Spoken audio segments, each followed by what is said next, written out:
Wayanad township ഒക്കെ ഉണ്ട് നിങ്ങൾ പറയുന്നതിന് മുന്നേ ടൗൺഷിപ്പ് യാഥാർത്ഥ്യമായി. കോൺഗ്രസിന്റെ വീടുകൾ ഇനിയിപ്പോ വരിക സർക്കാരിന്റെ എപ്പോഴാ വന്നേ? അതുകൊണ്ട് അതും കഴിഞ്ഞിട്ട് നമ്മൾ കോൺഗ്രസ്സുകാരോട് നിങ്ങൾ പിരിച്ച തുക എത്രയാണ്, നിങ്ങൾ എടുത്ത വീട് എവിടെയാണ്, നിങ്ങൾ തറക്കല്ലിട്ടോ എന്നുള്ള ചോദ്യങ്ങളൊക്കെ ചോദിക്കുമ്പോൾ തിരിച്ച് ചോദിക്കുന്ന ഒരു ചോദ്യമാണ് സർക്കാർ എത്ര വീടുകളാണ് എടുത്തു കൊടുത്തത്, അവരെത്ര വീടുകളാണ് ഇപ്പോൾ താമസയോഗ്യമാക്കിയത് എന്നുള്ള ഒരു ചോദ്യം വരാറുണ്ട്. പക്ഷേ ഇത് ചിന്തിക്കുന്ന ആളുകൾക്കൊക്കെ അറിയാം, സാമാന്യമായിട്ട് ബുദ്ധിയിൽ ചിന്തിക്കുന്ന ആളുകൾക്ക് അറിയാം ഒരു ടൗൺഷിപ്പ് എങ്ങനെയാണ് നിർമ്മാണം നടക്കുക, അത് എങ്ങനെയാണ് വീടുകൾ കൈമാറ്റം ചെയ്യപ്പെടുക എന്നുള്ളത്. ടൗൺഷിപ്പ് എന്ന് പറയുന്നത് 410 വീടുകളാണ് സർക്കാർ ഏറ്റെടുത്തിട്ടുള്ളത്. അതിൽ ഈ 178 വീടുകളുടെ പണി പൂർത്തിയായിട്ടുണ്ട്. ആ 178 വീടുകളെയും താക്കോൽദാനം ഇപ്പം നിർവഹിച്ചു കഴിഞ്ഞു. പക്ഷേ അവരെന്തുകൊണ്ട് താമസിപ്പിക്കുന്നില്ല? കാരണം 410-ൽ 178 വീട് പോയ ബാക്കിയുള്ള വീടുകളൊക്കെ പണി നടക്കാനുണ്ട്.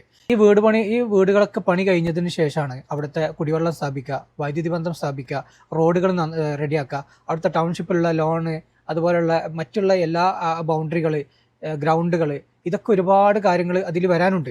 ഈ കുറഞ്ഞ മാസത്തിനുള്ളിലാണ് ഈ സർക്കാർ ഇതൊക്കെ ചെയ്യുന്നത്.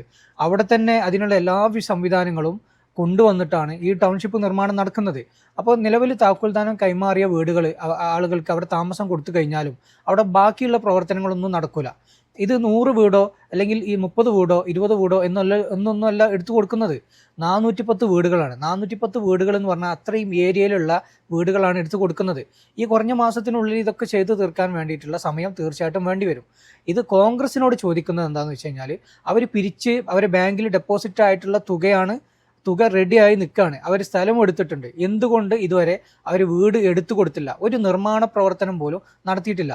ഇത്തരം ഒരു വാഗ്ദാനം ചെയ്തിട്ട് അത് നിറവേറ്റപ്പെടാതെ ഇത്തരം പാർട്ടികളെ എങ്ങനെയാണ് അധികാരം ഏൽപ്പിക്കുക?